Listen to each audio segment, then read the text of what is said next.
think he's talking to you. And here we go, guys. We are live here on Phoenix 92.5 FM on Twitch, Periscope, and YouTube. Not on Mixer, because Mixer's cancelled. Cancel culture has hit Mixnod, and Mixer's just Mixer. What did Mixer do? Mixer did everything. No, what happened to Mixer was it annoyed Microsoft and got bought by Facebook. So we haven't set that up yet, but Mixer is no more. We had a Mixer account for 2 weeks, and then it went away. So that's why we're not on Mixer, guys. So if you are listening to us on YouTube, Periscope, Twitch, thank you very much. Or of course here on Phoenix 92.5 FM and nerdtoknowmedia.com. It's only 3 of us, guys. The 3 Avengers are back. Yeah. That hasn't been like hello. Show 70 as well, so we're nearly at 100. It's crazy. 70 episodes young. Exactly. Who would have thought that? Who would have thought that we this crazy road would have gone on this long? But sure. Yeah, I mean, you start with wrestling and then just like talk about things that aren't wrestling, and here we are. Yeah. Yeah, well, that's our secret to success. Everything still comes back to wrestling because everything is indeed wrestling. Yeah. So that's and if it doesn't go to wrestling, it's because we went to Star Wars. Exactly. So. And that's where we're going to start the show this week. Because we have some Star Wars news for the first time. I suppose it is a classic episode because it is a 3 of us. So of course we're going to talk about Star Wars, aren't we? Exactly. We are. Of course we are. Yeah. Because like this week, I wasn't expecting to have like the best news ever, and it's that we're going to have a cockpit-based Star Wars game, Star Wars Squadrons. So, Rogue Squadron was my jam back when I was a kid. I am both incredibly excited and terrified of this. No, this is more like if you play TIE Fighter and X-Wing. Okay. It's simulation based, so you're actually flying a TIE Fighter and an X-Wing, not like a battle simulation as such. Did you see the survey that came out for this game? No. There was a survey done to see how, like, to poll how many, like, who play for the Rebel Alliance and who wants to play for the Empire. Is it all the Empire?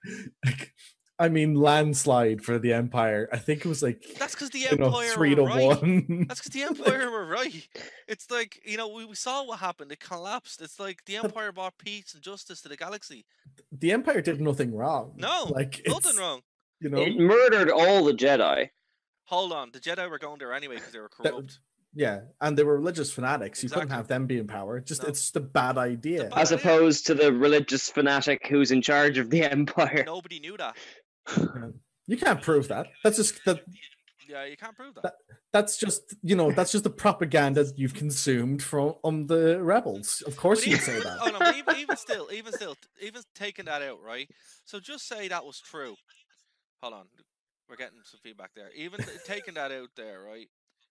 And everything was all well and good. We saw what happened to the New Republic in canon. Remember, in this horrible Disney canon, it failed, and it ended up with something far worse. So it's just like they didn't get rid of slavery, still there. They didn't get rid of weapons profiteering either. It just doubled. The only thing they got rid of was a government that worked and it's something that kept people safe. Yeah. So it's just like, of course you're gonna fight for the Empire. Like, the Empire brought law to Tatooine. Exactly. You cannot argue they against kept this. The Hutts in check. Yeah. So it's like, seriously. No, he didn't. He has a pet Rancor and a big Sarlacc thing that he regularly feeds his guests to under the Empire's rule. Well, I said kept them in check. I didn't say they totally nerfed them. But also, it's worth noting, Cian, we know this from episode 1, Jabba the Hutt lived in Mos Espa. He doesn't live there anymore, does he? Fair point. I'm sorry, but Empire, as far as I'm concerned, did nothing wrong. No. Okay, I take your points on board, but as someone who unlocked the TIE Interceptor in Rogue Squadron, no matter how much you want to play in that TIE Fighter, you're going to have to put up with the noise. I love the TIE Fighter. Constantly. I love the TIE Fighter. Really? The only thing that... How much? Oh, a lot. The only bad thing... All the time? Yeah. The only bad thing about the TIE Fighters is their design. Like, they're not designed to take a pounding. So if you get clipped, that's kind of it. But that's what all the secret TIE Fighters are for. Yeah. It just is what it is. Like, Yeah, what about is it TIE Interceptor? Which one is Thrawn's one? The TIE Defender? I think he has an interceptor because he's an officer, so he has a special interceptor. The same with the Imperial Guard. Yeah.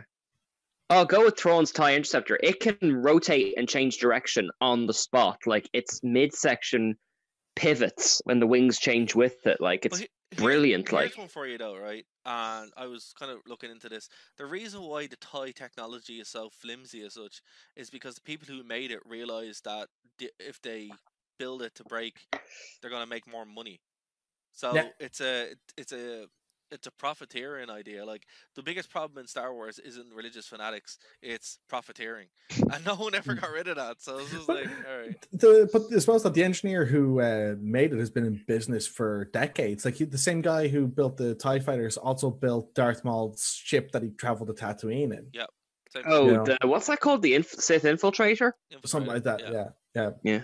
Both of them were built by the same guy. Wow. Like designed by the same guy. So like if I follow your logic then, Bryn, does that mean that like there's a Bank of Westeros style organization in the Star Wars universe that no one has dealt with yet? But this is something this is touched upon in episode 8, and it's also touched on a little bit in Solo. So absolutely. Oh yeah, and in the Clone Wars there was that bank that worked for both the clones and the droids. I forgot about that. Yeah, exactly. So this is entirely canon. You know, the thing about it is, like, a lot of the propaganda we get is heavily skewed upon the rebel side, where it's like, they're fighting this oppressive system. It's like, not really.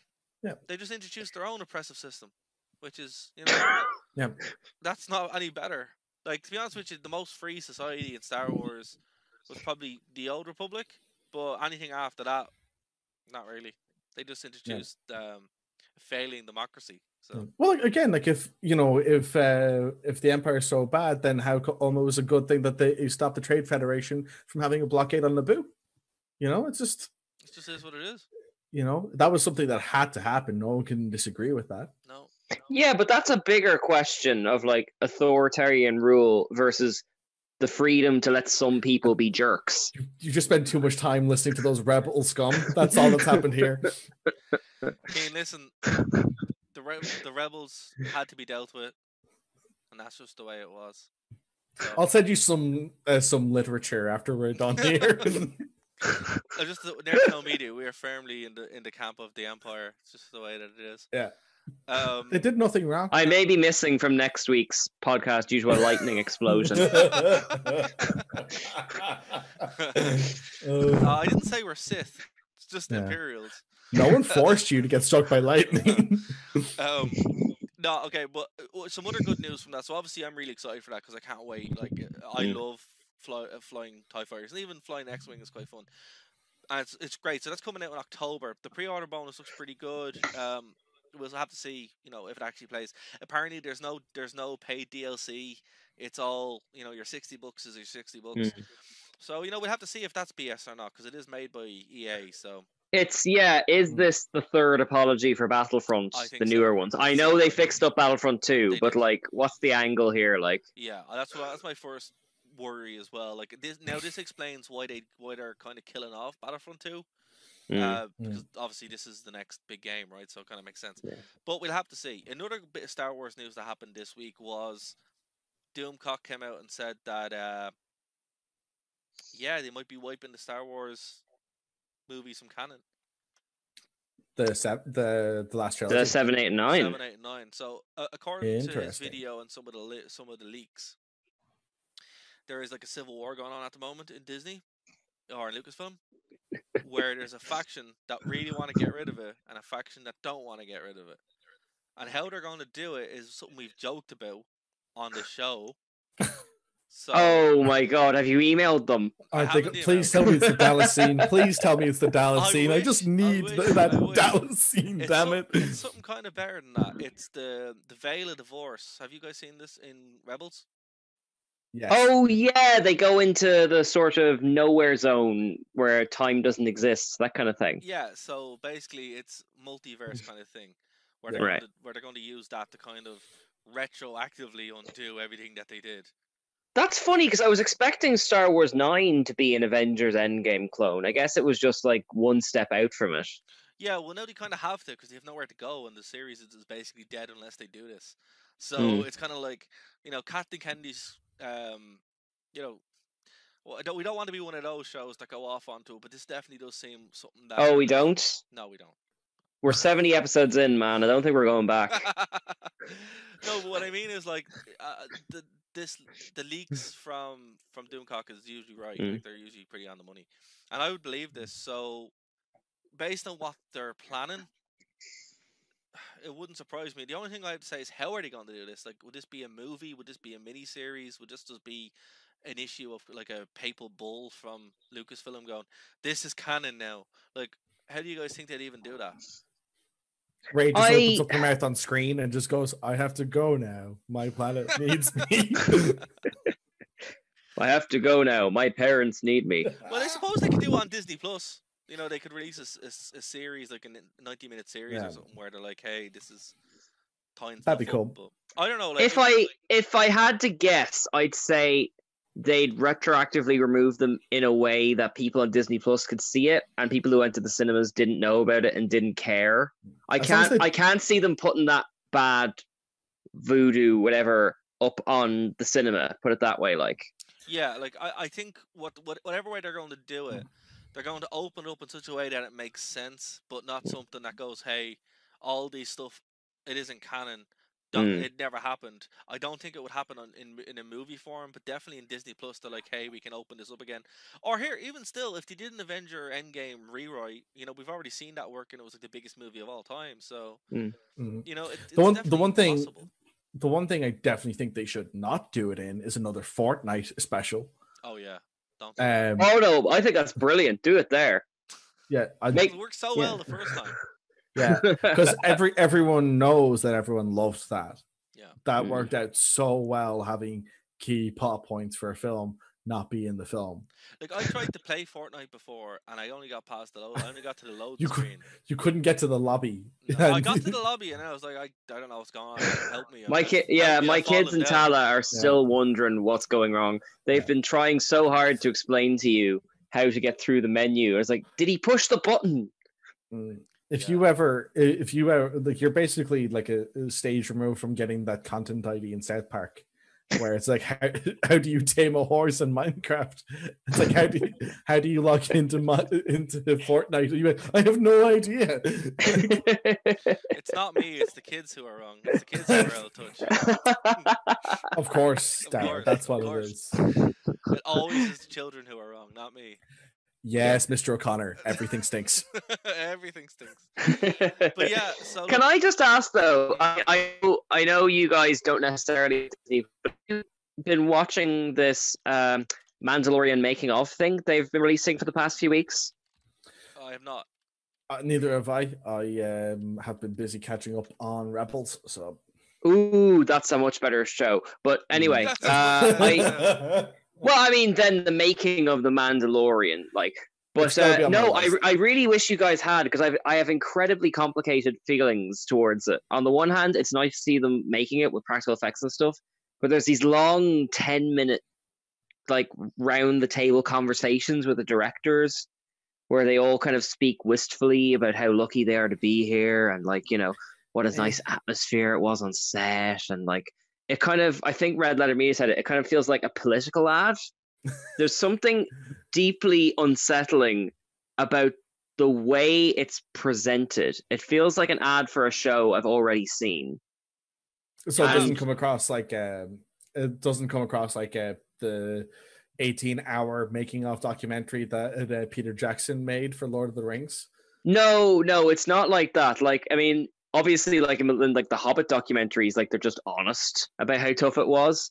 It's the comparison is like, if you ever seen the New Hope, not a New Hope, a Phantom Menace making of, where George Lucas looks really sad. Oh yeah, and he's like, if I say cut and they don't stop, could you just say cut, please? Like that kind of thing. It's like the other extreme. It's like, I mean, it is what it is. It's like an ad with Jon Favreau and Dave Filoni and all that kind of stuff. And there's a few good anecdotes in there and stuff. But like, there's a lot of like a miniseries, is what you're saying. Yeah, it's not even that it doesn't make a miniseries. It's just there's a slight artificiality in a documentary series, and on at that Disney point, Plus? what? Yeah, it is. Yeah, Well, that's why. But Yeah, like it's yeah. like everything on Disney Plus, content wise, that is new is going through that Disney filter. So they're hardly going to come on and go, "Oh, this guy was a doucher. Here's why." You know? No, but like to compare, like on the Doctor Who DVDs, like they just let David Tennant have a camera and he filmed all the stuff that went well and didn't. You can still have a tiny bit of realism. It Yeah, just but not through the Disney lens. Remember, But well, then the why Disney even make a documentary?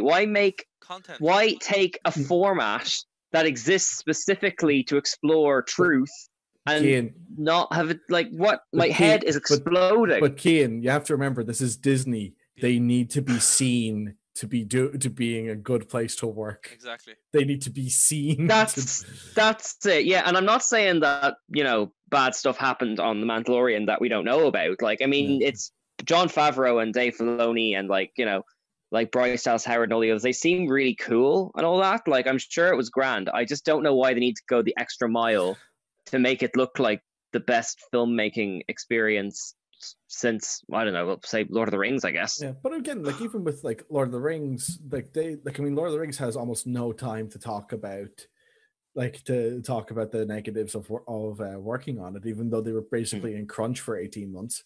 That's true. Yeah. Like, the actors survived on a diet of eggs for 18 months. Yeah, like at one point, like I mean, they basically like had that was basically a production where everyone's very positive about it because they just saw it as a really fun experience because most of the actors in that basically went, "Oh, it was great. We went camping in amazing scenery."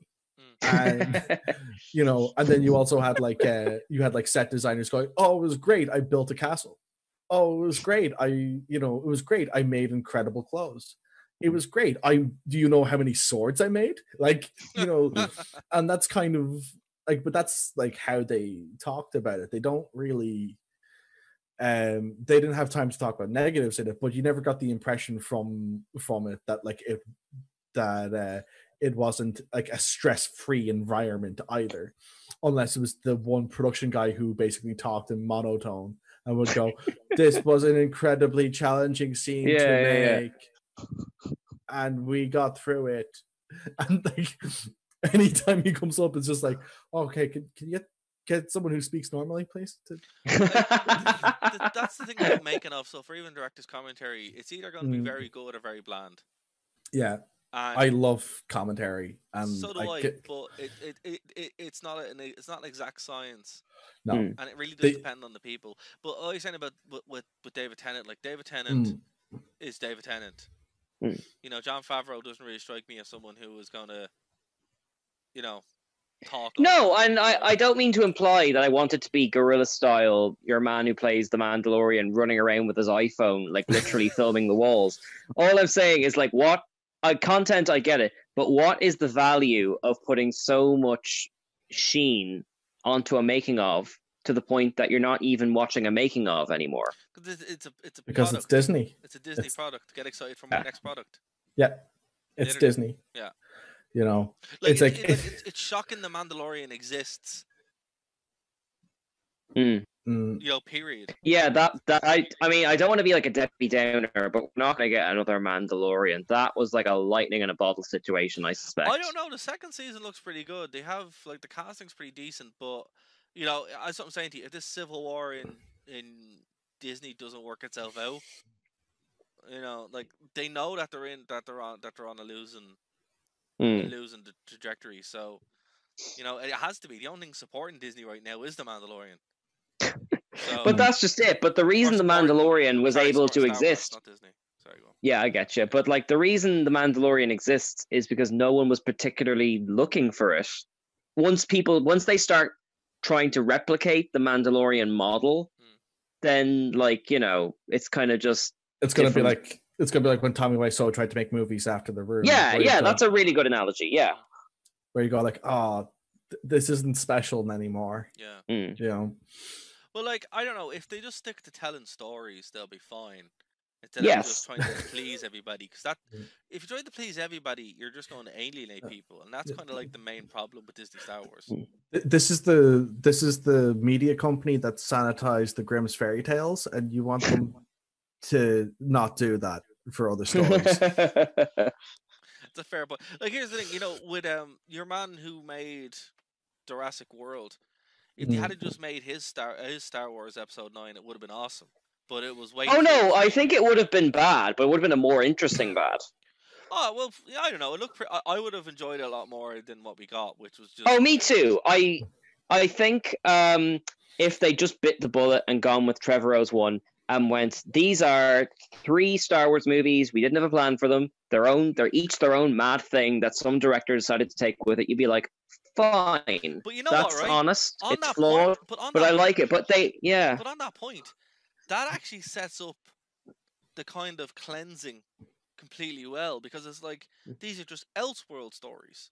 This is a different timeline. So it's like I would be prepared to accept that and be like, yeah, you know what? That's okay, because it's not real. I know none of it's real anyway, but you know what I mean? It's not canon. It's not canon, right? It's like, okay, it's fine. And then just kind of slowly recanonize some of the stuff. And that way, if you recanonize a lot of what's already there, you can just be like, pick and choose and make these movies. Yeah, like Thrawn is back and all that kind of stuff. They're creeping stuff back in. He is. He's out there. Oh no, I won't spoil it. But he's in the universe, like. Yeah, he is in the universe, but he's in the wrong timeline. He's in the right, it's a bit too early, like. So, I appreciate what they did, and I think the voice actor for Thrawn and Rebels is perfect. Rebels, like Lars Mikkelsen. Have you ever seen him act in person? Like, no. Oh, he's in this. He's in Sherlock. He's in one of those Lenny Abrahamson films. Who was he in Sherlock? He was. Do you remember Series 3? The guy with the glasses who owned all the media companies. Oh yeah. Oh, that's cool. they compared him to a shark. Yeah. He's in that. He's not like an English native speaker, so he's like had to learn it to play all these roles, as far as I know. But like his big breakthrough thing was in the original Killing in the first series, and he's brilliant in that too. Like, his voice is phenomenal for Thrawn. Like, it's exactly how I imagined the voice would sound. So, yeah, top notch. Yeah. Oh, The Witcher. He's in The Witcher as well on Netflix. Speaking of The Witcher, there's a good announcement made today. Well, a bad announcement made, but a good announcement if you like some free stuff. Cyberpunk 2077 has been delayed to November, which sucks. But if you pre-order it on GOG, you can get a bunch of Witcher stuff for free. Oh, sweet. So that's how many times has because I was actually, just for nostalgia, I went back to the first episode I was on, and it was the announcement of Cyberpunk. So I don't know how many episodes I've done, but my entire media career has been the lifespan of waiting for Cyberpunk. It should be out now. It should have been out in April. It should have been out in April. Like, that's the thing. Yeah, it should have been out mid-April, and then it got pushed back to mid-September. Yeah. And now it's pushed back to November. Yeah, because like they announced the Final Fantasy VII remake at the same expo. They did, didn't they? Yeah. Yeah. I know that one was a long, long time coming, but still, like. Yeah. To be fair, I'm okay with I think the best time to do it would have been in April, because the whole lockdown thing, and people would have like really liked that. But since they missed that window, they might as well just kind of finish it, because if they don't finish it, it's going to be an unfinished game, and what's the point?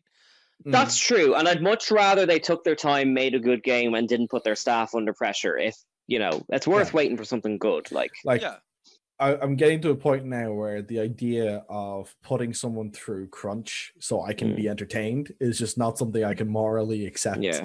So, and more often than not, games that have been put through crunch aren't entertaining. Because you say that, but like you've definitely played games that went through crunch. Like. I mean, like people, like I have never met anyone who didn't like Grim Fandango, but that game absolutely had crunch, Yeah, well, look, the thing about crunch is just part of the industry, but I think it's part of entertainment in general. Yeah, it is. It's just the kind of, so you can't really give out about it too much. But what I would say is the needless use of it as just everything is just unneeded. Yeah. And with a project like this, where they're a small studio, well, not really, but you know what I mean, like a small studio where they can kind of take the time. And look, we're gonna wait for it, so I'm happy enough waiting for a finished game, a game where they don't have to work 7 days a week and all that kind of stuff. So I welcome it. Yeah, more power to it. I hope it's really successful so that they can promote that behavior going forward. Yeah. Yeah, like compared to what I don't know. I know you're a big Jim Sterling fan, Keane, and Bryn as well. Like, but with the stuff that happened with The Last of Us 2, all that horrible. Should we talk about this on the air? I don't actually know what happened behind the scenes. I haven't played it, so I'm not going to play it. So that's my bias straight forward. I have no desire. Like I've read the leaks, I've seen the leaks, and this game just doesn't appeal to me. It seems like a game made in spite. So I'm like, you know what? No, I'm not doing that. So I'll get around to playing it at some point. It's just I have no ambition to play a game set in a world where an infectious disease has destroyed the planet. That's also true. Right now, we are already living that. It's like, I don't know. Like, I mean, you did the little segment with Keith Byrne for the YouTube channel today, Dara. On that episode, he talked about that he's really enjoying playing zombie games because it's slightly more stressful than his actual life, and then his actual life becomes more relaxing. So maybe there's that cathartic release, like you watch a sad film and you need to cry, that kind of thing. Yeah. Well, look, the thing about The Last of Us, like, it was a great game. It's one of those top tier games that everyone should play. This game, apparently, it's not like Spec Ops, where we talked about last week, where it takes you on that journey. This tries to do that, apparently, but with characters who you love, and then just backfires. So it's like, like I've heard that. I've heard it being compared to Schindler's List, and I'm like, you know what? One, that's probably not apt, and two, I don't want to play Schindler's List the game. That doesn't sound like a fun time. Thanks. I have heard it described as being a misery simulator, which is exactly what Schindler's List would be as a game. Yeah, it's like, no, man, don't need that. Well, sorry. Games can be sad without being like aggressively unpleasant. Like I finished playing Beyond Two Souls recently, and I really enjoyed that because of the intrigue, because of like the cast, because of like figuring it out. And that's that's a very sad game. Like, but that's a David Cage game. It's not like a mean game. It just takes you on a journey. Yeah, there's a difference between this has sad themes and you're going to hate. Like apparently there's a bit where you kill a dog, and then like in a graphic way, I'm like, you know what? No, I don't want to kill a dog. I love my dog. Yeah. So no. Could you imagine if the game like somehow found out what breed your dog was in the real world? Here's the truth of it. I remember reading Game of Thrones, 2012 before I saw the show. Still haven't really seen the full show yet. But when Ghost was there, I had a border collie puppy, and all I could think about was nothing better happened to that pup because I won't be able to handle it. So no thanks. Yeah, fair. Yeah, like it's just one of those things where I think, like I've been saying this to a bunch of my friends, that like the concept of what The Last of Us 2 is exactly what I'm not looking for in a game right now. Yes, like if someone said, "Oh, do you want to play this like gritty, realistic game where you're going to experience someone going through some shit, or do you want to see a game, or do you want to play a game where it's completely off the wall and unrealistic?" I go, I'm going to take the second option every time. Yeah. That's it. Like at the moment, that's why Cyberpunk would have been great now, because it is that. Yeah. And that's why I'm really into Deus Ex again. Like I've put like nearly 40 hours into that game, and I replayed it again. It's because it is that exact thing, Bryn, where you're like, it's completely unrealistic. It's based in the future, and you feel in control of all these different cool augmentations of that. It's not set in the real world during society breakdown. It's not fun. Yeah, I started playing Fallout New Vegas again, and that's the same kind of thing for me, because whatever's going on in my life, as soon as I put on that radio station with the Night King broadcasting why you should join them, I just get in a good mood. Like, I think that's what we need. A game like that is not something that is needed now, and even if it was similar to the first one, We don't need that because we can go outside and walk around, and it feels like you're living in a post-apocalyptic world. So no thanks. Like I remember, go back and make Crash Bandicoot. I remember a couple of years ago, I was at a con that what's your man's name who plays Joel, the voice actor, Troy Baker. He was talking about what kind of what voices he loves doing for people and what voices he won't do at all. And like he's going like, yeah, doing the Joker or doing like one of the other litany of characters that he's done in his career. He has no problem doing them, like Claptrap and from Borderlands. He has no problem doing them. He said, like you said, Cast Iron, though, it's like if you ask me to do Joel, I'm not going to do it because the emotional state I have to get myself into where I can do Joel is not something I want to casually visit. Like, that's fair. And you know what? Like, there's something about that where I went, I'll play Last of Us once or twice more because I want to show it to my girlfriend because I think there is something really, really good quality to it in terms of the acting there. But it's not a game that I really like. It's not like playing Shadow of the Colossus, which I love. Yeah. But like it's not like it's not a great gaming experience that I want to go back to all that much. Yeah. So look. Well, this is sense. Sorry, you go first, Dara. Sorry. I'm just gonna say it. It makes sense. Like I think there is the case of games as art, and that's fair. But in this case, it's like we also play games to be entertained and as some form of escapism.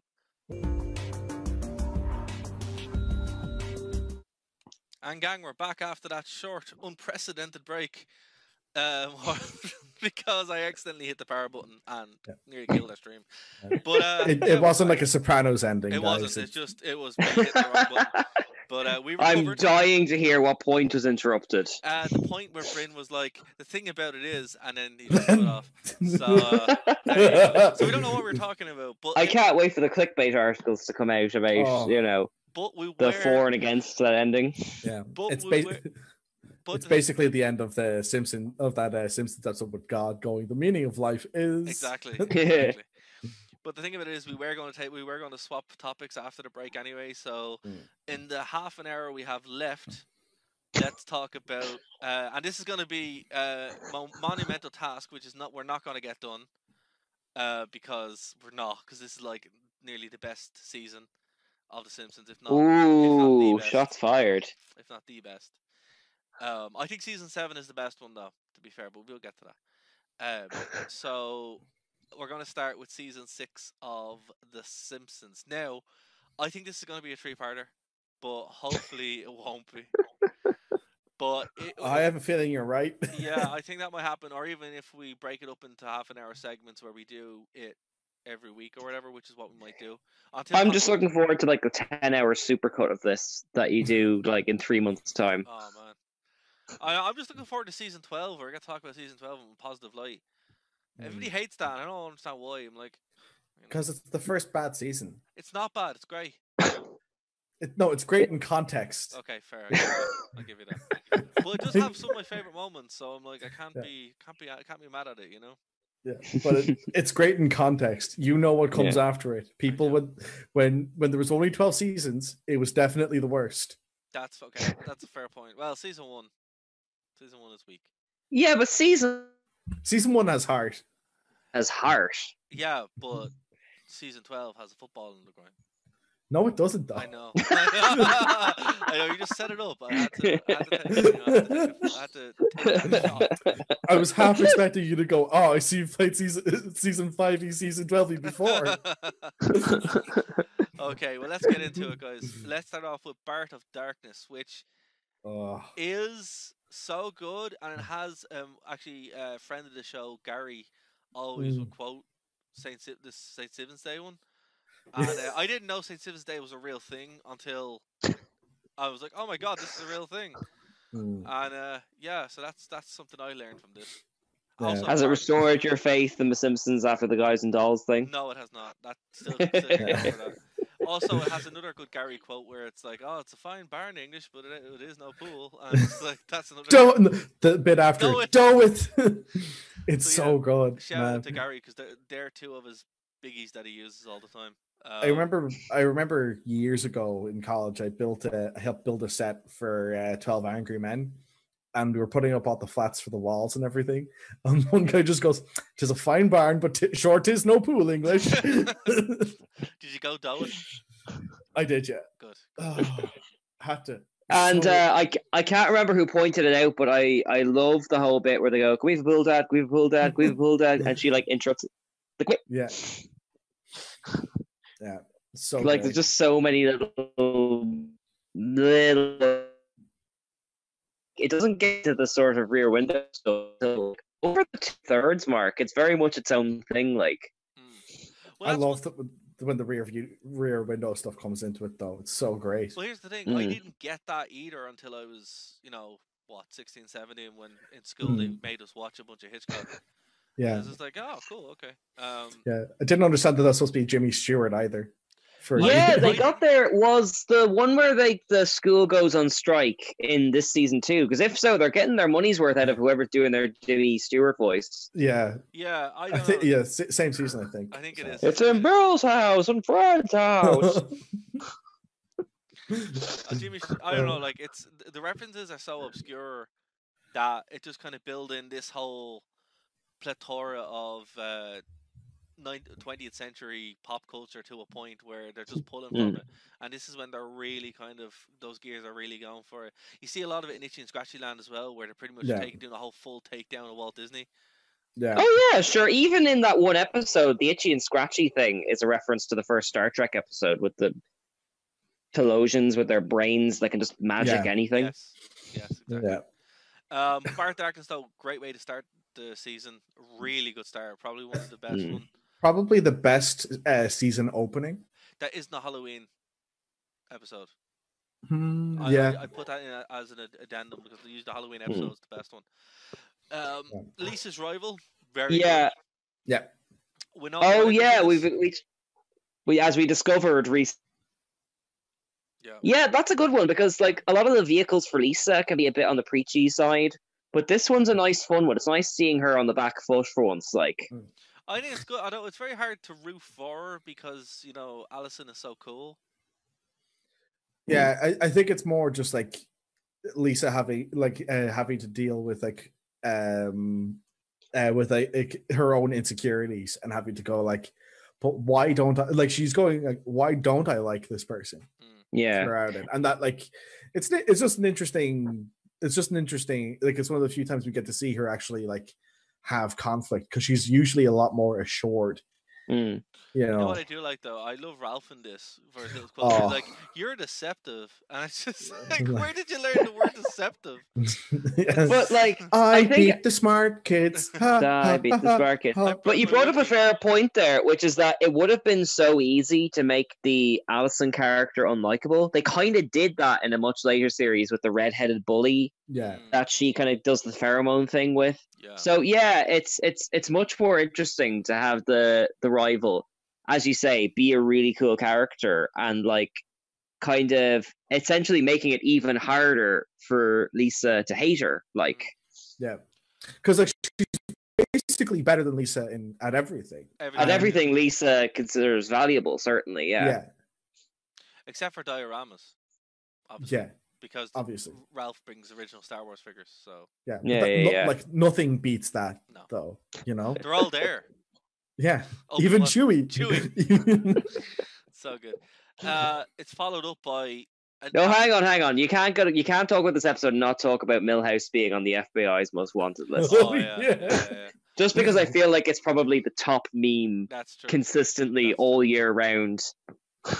I don't care. Which is a Fugitive reference for anyone who hasn't seen Fugitive. Oh, I always assumed it was its own thing, but that kind of illustrates your point from earlier, Dara. No, it's the Harrison Ford Fugitive reference. Yeah, where he gets arrested for killing his wife and goes on the run.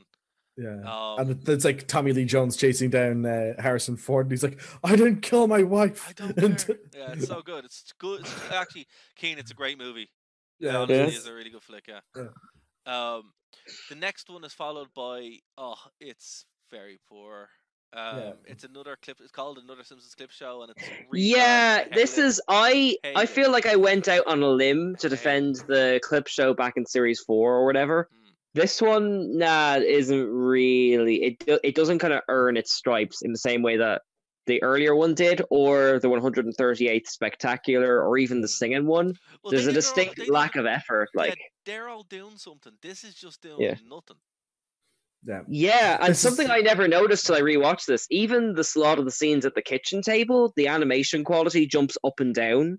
So they're clearly just reusing footage from older things. Like there was nothing here but filler. Yeah. Honestly, and it was poor because it's as I said, this is one of the best seasons, if not the next one. And it's hampered, it's crippled by this. It's the first episode as well on IMDb to score below a 6. Really?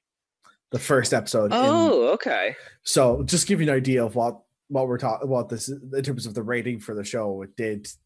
It's the first time that it drops below 6. Now that's gonna be a quality marker we're gonna get very used to if we go past season 12.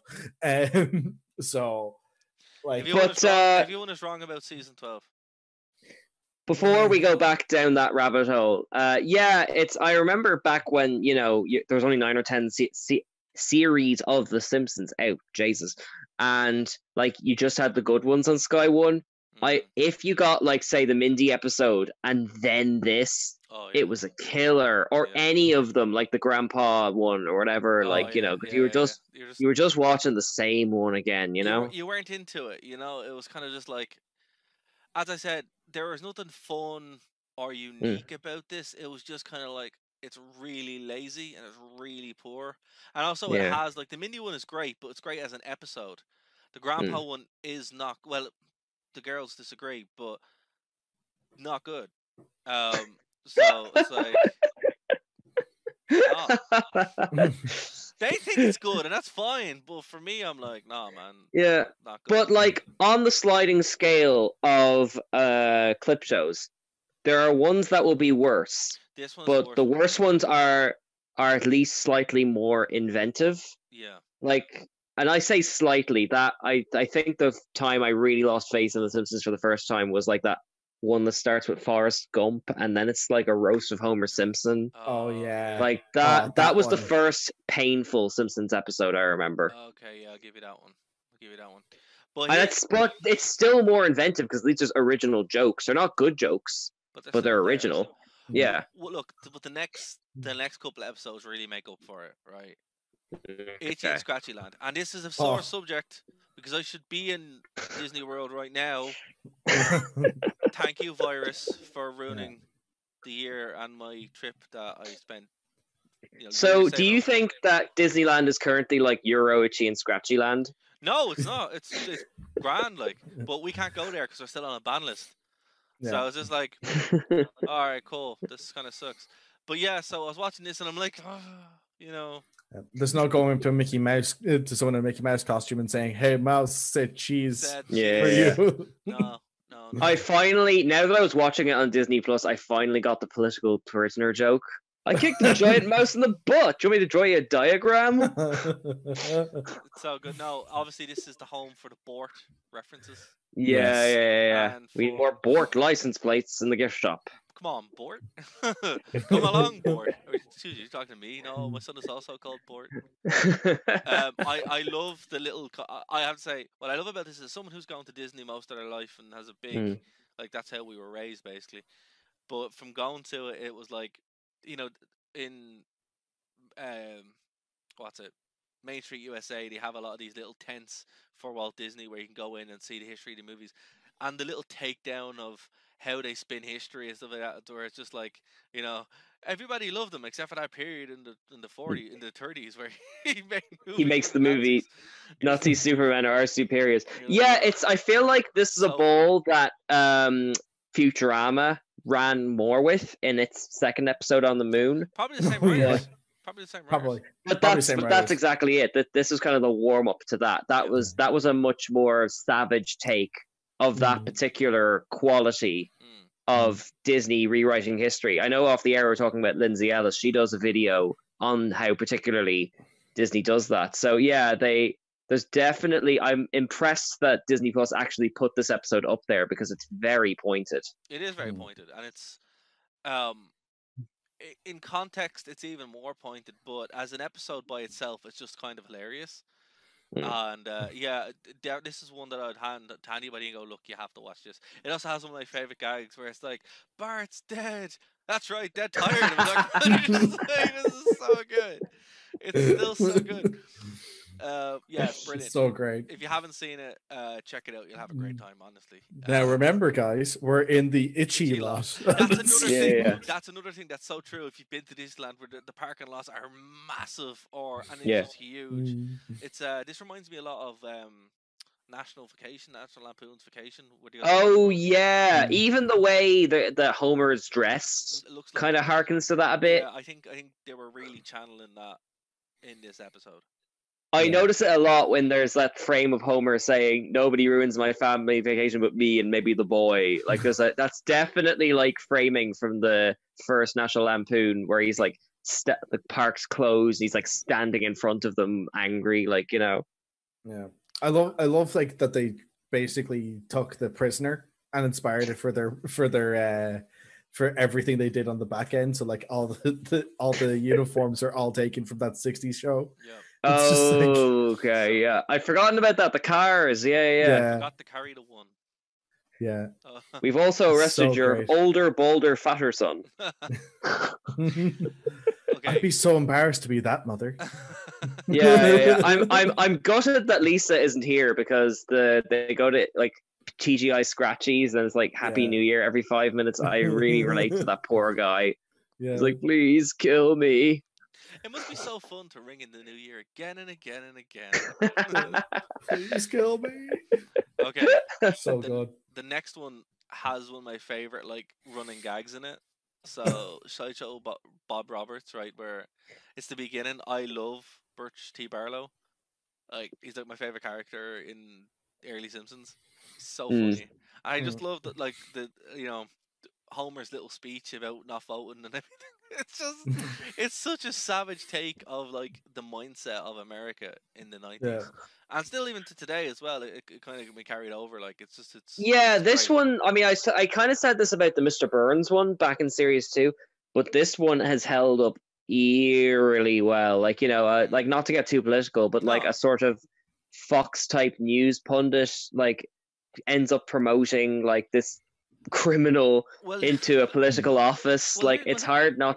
Well, look, what I will say on that is, what's interesting about it is it cuts both ways, right? So what I like about it is, it's, you know, we know Sideshow Bob's a Republican because he said that. I find my hook to you all. No, he said it literally when he was running for you know what prison is like for a lifelong Republican. Yeah. You caught that early on, didn't you? So he set it up, and I was like, great. But what's cool about it is they're showing the influence that this can happen, but then at the same time they're going through the litany of stuff that Joe Quimby has been convicted or that he's done.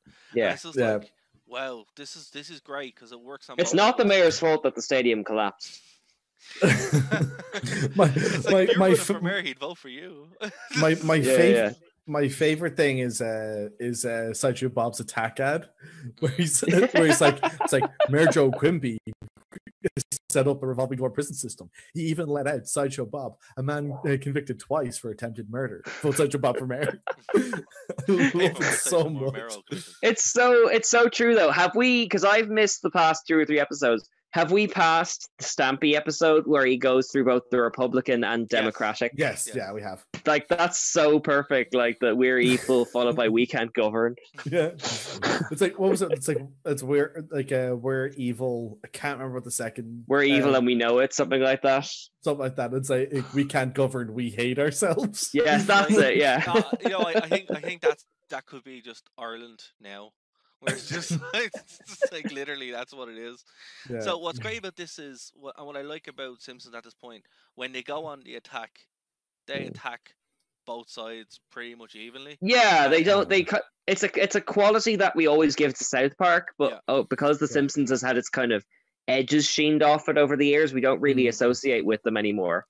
But what's cool about this is like that. Sorry, Brent, for coming across you, but that's when satire works. When it's like we're actually putting a lens on the way things are, rather than creating a new lens for you to look through.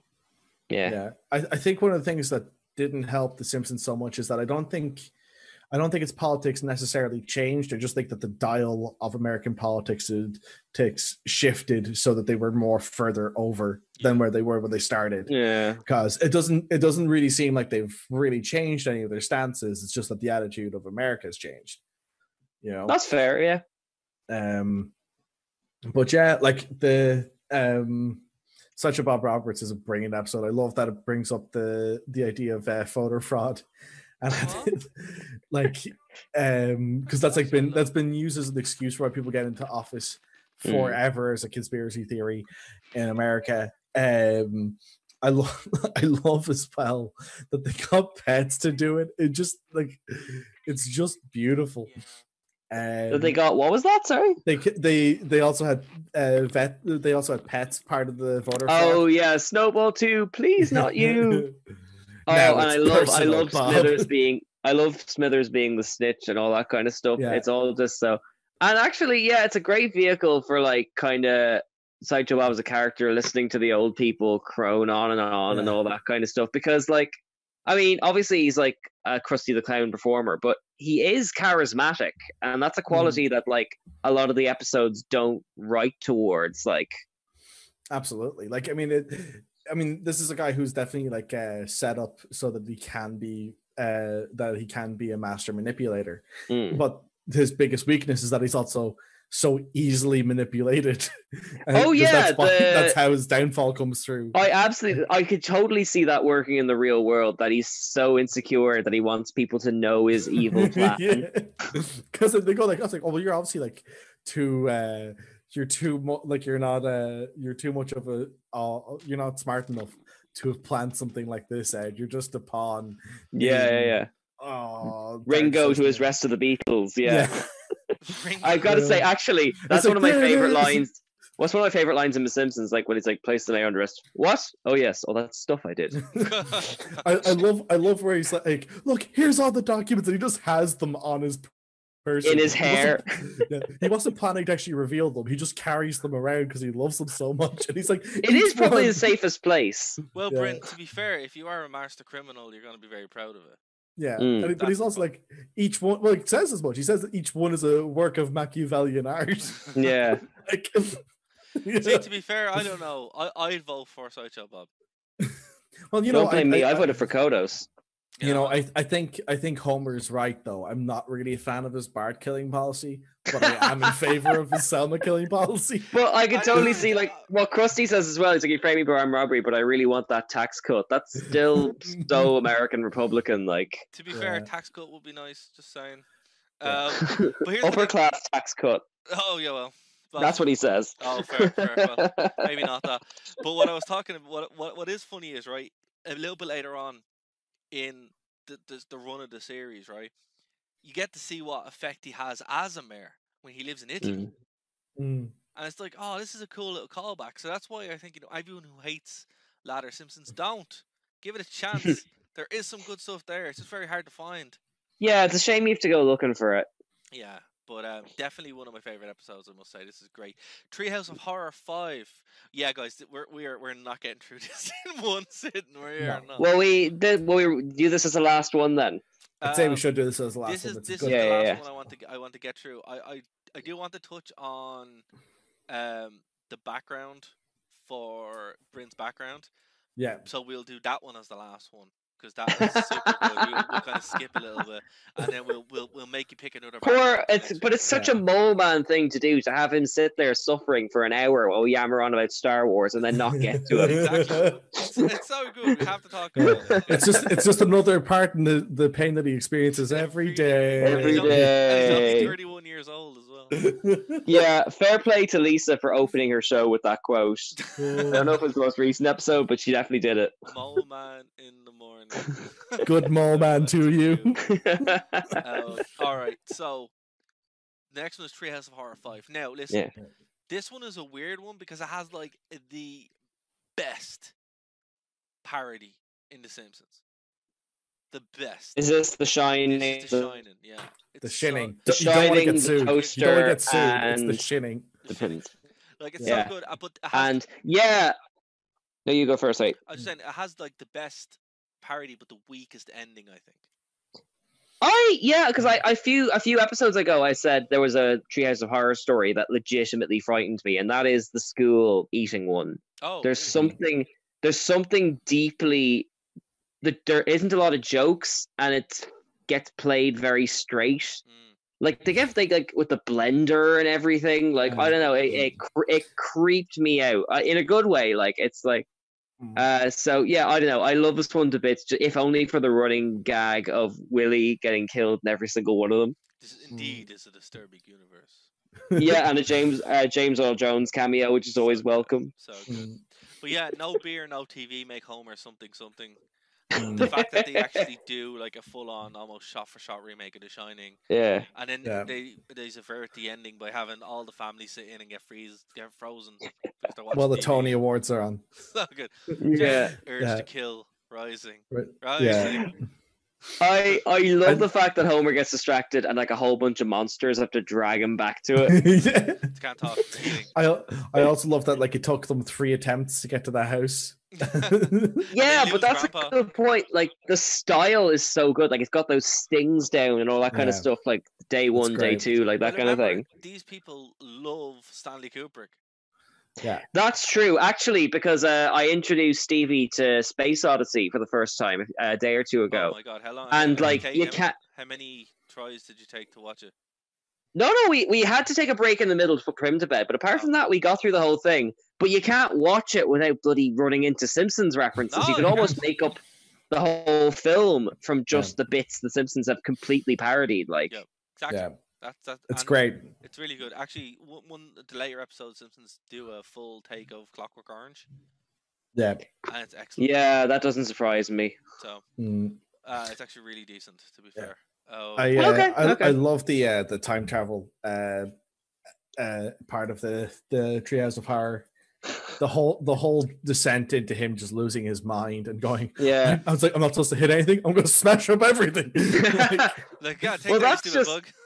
Yeah, because me and Stevie finished watching a show called The Time Tunnel, which is legit that played straight from the 60s. It's just that these two American guys try and get home and keep landing in the wrong place.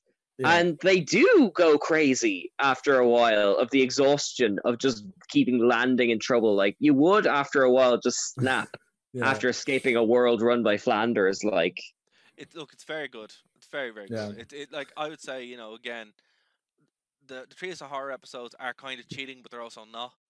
But definitely this is one of the top ones. Guys, we've done it. We've reached time.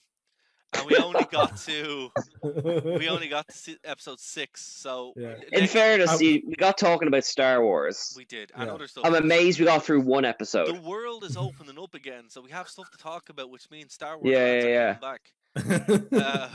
I love the fact that I love the fact that Mole Man's episode is after the watershed, as it were, and won't make it onto the radio. No. Yeah. There's something so meta about that. Yeah. Good Mole Man to you. We'll save it. We'll wait until we have the rest of the team with us. Yeah. Don't know who's going to be on the show next week, but if it is a case of where we're going to do this as segments, we might do that as segments. If not, we'll do a full show next week. Guys, let us know what you think in the comments below. Subscribe, hit the bell, all that good stuff. If you're listening on Phoenix 92.5 FM, thank you very much. Go over to nerdtoknowmedia.com. Check out all the shows. They're all really, really good. Support us via YouTube, Brave Browser, all that good stuff. Hey, look, subscribing is free, and that's the best way to help us right now. And it means the world to us. It does, and it means that, you get the content first and when we go live and all that good stuff as well. Yeah. But if not, try the Brave Browser because that's also good. And of course, we have our Ko-fi and PayPal links up as well. Guys, is there anything you want to plug before we get out of here? Yeah, the episode 1 Pod Racer game is now available on the Nintendo Switch Network, and get it. Nice. It's amazing. Even Stevie's playing it, and she hates video games. Fair enough. Yeah, the sequel's actually on the PS4 as well, if you want to play that. It is. There's a sequel? Yeah, there's a sequel. And it's on PS4. Yeah. Awesome. Yeah, it's very good. And grown-up Anakin's in it as well, so you can play as grown-up Annie. Yeah. Why would you want to, though? Because it's Wizard. Are we talking Attack of the Clones Anakin or Yes. Avengers Yes. Anakin? Those are two very different They Anakins. They are, but it's Attack of the Clones. The actual game's quite good because Okay. I picked it up on the PS4 like a couple of years ago, so it is super fun. Bryn, is there anything you want to plug? Not that I can think of. I am getting a hell of a lot more active on Twitter after all of this the craziness in this world. So Is it St. Swithin's Day? So if See, you want, it's not just in your friend's house that gets quoted. So yeah, like I'm a lot more active on Twitter. So if people want to reach out to me there, they can get to me at CastBrinCast. That's with 2 underscores between my name of Bryn. So catch me there. And guys, again, nerdtoknowmedia.com, Phoenix 92.5 FM. Go over, support the show, and we will catch you next week here on Nerd to Know Basis. Bye, guys. Bye.